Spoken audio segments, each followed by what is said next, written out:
Bismillahirrahmanirrahim. Assalamualaikum warahmatullahi wabarakatuh. Alhamdulillahilladzi an'ama alaina wa hadana ala dinil Islam. Qala rabbi shrah li sadri wa yassir li amri wahlul 'uqdatam min lisani yafqahu qawli, amma ba'du. Apa kabar anak-anak Ustadz kelas 3 SD Tenur Hikmah yang Ustadz banggakan, yang dirahmati Allah? Semoga kalian dalam kondisi sehat walafiat beserta keluarga. Dan kita berdoa mohon kepada Allah di tengah-tengah pandemik corona ini, semoga Allah lindungi kita semuanya dari keganasan virus tersebut, dan kita mohon kepada Allah semoga corona ini cepat berlalu dan kita bisa beraktivitas seperti biasanya. Di awal Ustaz mengucapkan selamat Hari Raya Idul Fitri 1441 Hijriah, minal aidin wal faizin, mohon maaf lahir dan batin. Semoga amal puasa kita selama bulan suci Ramadan diijabah dan dikabul oleh Allah Subhanahu wa taala. Amin amin ya rabbal alamin. Baik anak-anak Ustadz mohon izin untuk menyampaikan kisi-kisi, yakni berupa poin-poin ya. Hari ini Ustadz mau menyampaikan bab 11 tentang kisah Nabi Yusuf alaihissalam. Baik, tolong disimak ya. Ustadz akan mulai ya dari poin yang pertama adalah Nabi Yusuf merupakan putra Nabi Yakub alaihissalam yang memiliki 11 bersaudara ya. Nah, Nabi Yusuf ini di antara anak-anaknya, saudara-saudaranya, adalah anak yang paling disayang. Kenapa? Karena budi pekertinya yang baik ya, akhlaknya yang baik. Nah, di antara anak Nabi Yakub alaihissalam itu ada 2 yang disayang oleh ayahnya, yakni Nabi Yusuf itu sendiri dan Bunyamin. Nah, karena kedekatannya Nabi Yusuf dan Bunyamin kepada ayahandanya yang Nabi Yakub alaihissalam, maka timbul iri hati dari saudara-saudara lainnya.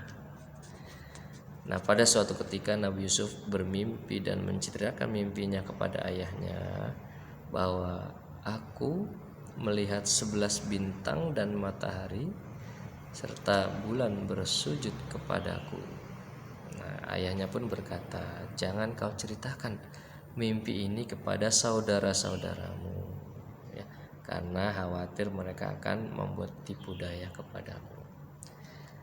Nah, matahari ini diumpamakan ayahnya, rembulan itu ibunya, sedangkan bintang diumpamakan saudara-saudaranya.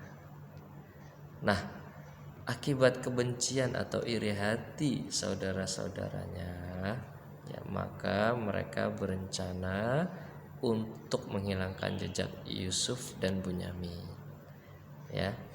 Dengan cara apa? Membuangnya atau menghilangkan jejaknya. Nah, yang dialami oleh Nabi Yusuf ini ya adalah mereka saudara-saudaranya bersepakat bahwa jangan disakiti, karena menyakiti ada perbuatan dosa besar, maka mereka bersepakat untuk menghilangkan jejak dengan cara menyemburkannya ke sumur ya. Nah, dengan rencana yang matang, saudaranya izin mengajak bermain Yusuf ya kepada ayahandanya, walaupun ayahandanya mengizinkan, tapi berat ya, khawatir akan terjadi apa-apa. Dan benar saja, ketika sampai di hutan ya, baju Nabi Yusuf dilepas, kemudian Nabi Yusuf pun diceburkan ke dalam sumur, dan bajunya itu diberikan bercak darah binatang dan disobek-sobek. Terkesan bahwa Nabi Yusuf itu ketika main di hutan ya, itu diserang atau mangsa oleh binatang buas seperti harimau gitu. Nah, setelah hal itu terjadi ya, atas izin Allah ya, Nabi Yusuf masih diberikan keselamatan melalui wasilahnya, yakni ada serombongan pedagang yang beristirahat di sekitar sumur tersebut, dan kemudian salah satu dari pedagang tersebut mengambil air ya ke dalam sumur dengan menggunakan tali ya atau timba. Nah, ketika diangkatnya terasa berat dan pada akhirnya tiba-tiba muncul Nabi Yusuf ke permukaan berbarengan dengan ember yang berisi air tersebut, dan sontak saja para pedagang tersebut kaget dan mengajaknya ke kota Mesir untuk dijual, dan dibelilah Yusuf ini oleh Kitfirul Aziz ya, pembesar Mesir yang istrinya bernama Zulaiha ya. Nah, nasib Yusuf ini, Nabi Yusuf alaihissalam ini diselamatkan oleh Allah melalui atau wasilah dari pedagang tadi. Dan di dalam sumur tersebut 3 hari lamanya Yusuf dijamin kehidupannya oleh Allah dan masih hidup sampai diketemukannya oleh para pedagang. Nah, ternyata ujian Nabi Yusuf belum sampai di sana. Ketika dibebaskan atau dibeli oleh pembesar Mesir bernama Kitfirul Aziz yang beristrikan Siti Zulaiha, karena ketampanan Nabi Yusuf ya, maka Siti Zulaiha memiliki niat yang tidak terpuji terhadap Nabi Yusuf. Nah, ketika suaminya pergi ya, Siti Zulaiha melaksanakan niatnya, tapi walhasil gagal karena Allah Subhanahu wa taala mengetahui dan mengutus malaikat Jibril alaihissalam menjadi seorang ayahnya Nabi Yusuf dan berkata kepada Yusuf, jaga dirimu ya dari ancaman istri Kitfirul Aziz yakni Siti Zulaiha. Apabila dia melakukan hal yang tidak terpuji, kamu harus menghindarnya. Nah, akhirnya terjadilah hal yang tidak diinginkan, tapi Allah masih melindungi. Nabi Yusuf menghindar, kemudian ditarik bajunya oleh Zulaiha dan sobeklah bagian belakang baju yang dikenakan oleh Nabi Yusuf alaihissalam. Nah, ketika hal ini tiba-tiba datanglah suami dari Siti Zulaiha yakni Kitfirul Aziz, kemudian menanyakan ada apa ini gerangan.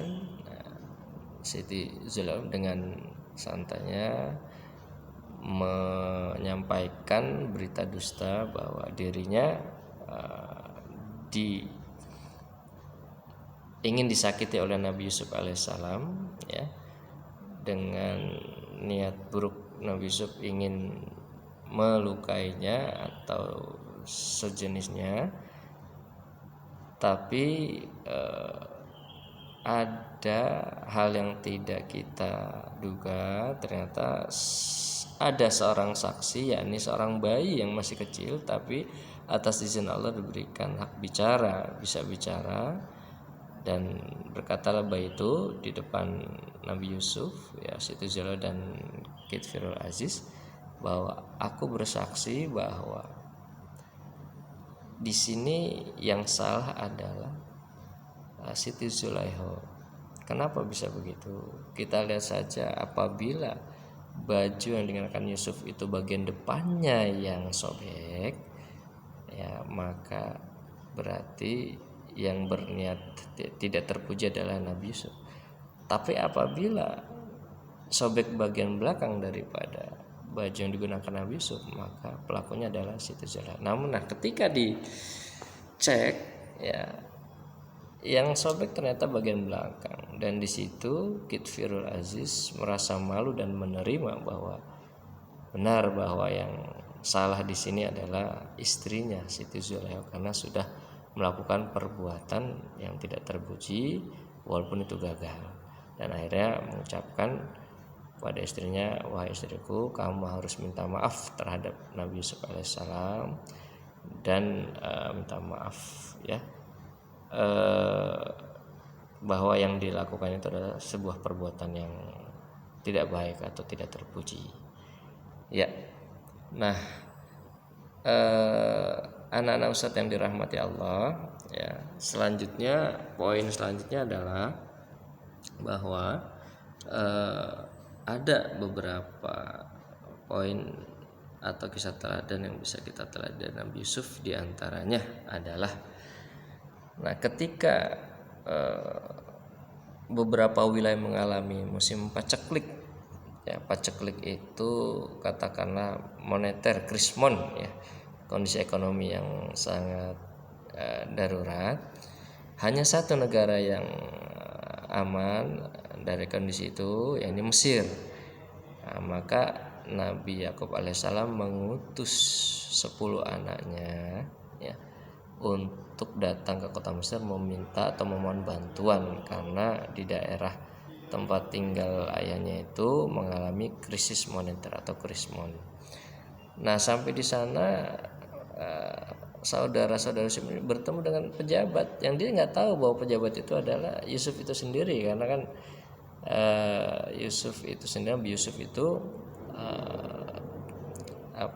dirawat oleh Kitfirul Aziz dan diangkat menjadi pejabat gitu.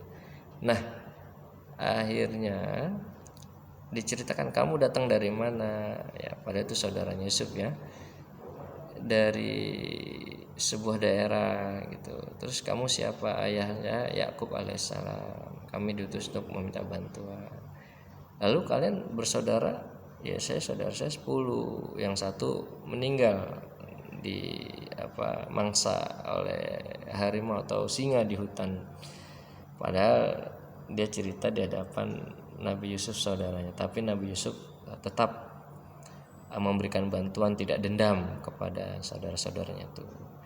Nah, kemudian beliau menyarankan kepada saudara-saudara agar besok kamu boleh baik lagi, ya, besok baik lagi, tapi dengan syarat kamu ajak Bunyamin saudaramu yang kamu ceritakan tadi tidak ada, atau mengetesnya supaya mengajak Bunyamin apakah masih hidup atau bagaimana nasibnya. Dan akhirnya itu disampaikan pada ayahnya sekembalinya mengambil bantuan dari Mesir. Nah, kemudian ada satu poin lagi yang patut kita ambil teladan dari seorang Nabi Yusuf alaihissalam. Nah, ketika Nabi Yusuf dipenjara, ya, akibat fitnah yang dilakukan oleh Siti Zulaikha terhadapnya, maka dipenjarakanlah Nabi Yusuf. Nah, ketika dipenjara, Nabi Yusuf malah mengajak para penghuni penjara untuk menyembah kepada Allah Subhanahu wa taala. Nah, demikianlah anak-anak Ustadz yang dirahmati Allah. Semoga kisi-kisi al-Islam ini, ya, bisa bermanfaat, dan mohon maaf apabila ada kekurangan, ya. Yang sempurna milik Allah. Al-Fakir Ustadz Emri mengucapkan terima kasih atas perhatiannya, dan walaupun dalam kondisi seperti ini, mari kita tetap semangat untuk belajar, ya. Semoga Allah berikan yang terbaik buat umat manusia di muka bumi ini, ya. Baik anak-anak, terima kasih. Billahi taufiq wal hidayah. Assalamualaikum warahmatullahi wabarakatuh.